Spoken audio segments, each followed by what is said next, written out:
பணம் பறிமுதல் செய்யப்பட்டால் பொதுமக்கள் செய்ய வேண்டியவை முக்கிய வழிகாட்டுதல்கள். தேர்தல் ஆணையத்தின் விதிகளின்படி முறையான ஆவணங்கள் இன்றி எடுத்துச் செல்லப்படும் பணம் மற்றும் பொருட்கள் பறிமுதல் செய்யப்பட வாய்ப்புள்ளது. அவ்வாறு பறிமுதல் செய்யப்பட்டால் பின்பற்ற வேண்டிய வழிமுறைகள்: உரிய ஆவணங்களை சமர்ப்பித்தல். வாகன சோதனையின் போது கைப்பற்றப்பட்ட பணம் உங்களுடையதான் என்பதற்கான ஆதாரங்களை, வங்கிக் கணக்கு விவரங்கள், தொழில்துறை ரசீதுகள் அல்லது பணம் எடுக்கப்பட்டதற்கான ஆதாரம் உடனடியாகவோ அல்லது நிர்ணயிக்கப்பட்ட காலத்திற்காகவோ அதிகாரியிடம் சமர்ப்பிக்க வேண்டும். இரண்டாவது, மேல்முறையீட்டு குழுவை அணுகுதல்.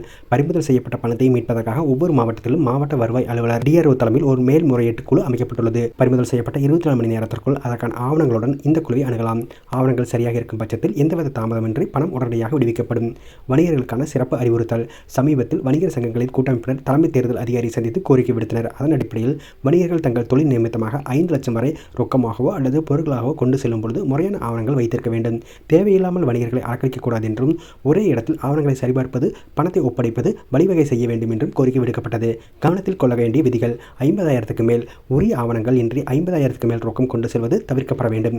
பரிசு பொருட்கள்: வாக்காளர்களுக்கு விநியோகிக்க கொண்டு செல்லப்படுவதாக சந்தேகிக்கப்படும் 10,000க்கும் அதிகமான மதிப்புள்ள பரிசு பொருட்கள் பறிமுதல் செய்யப்படும்.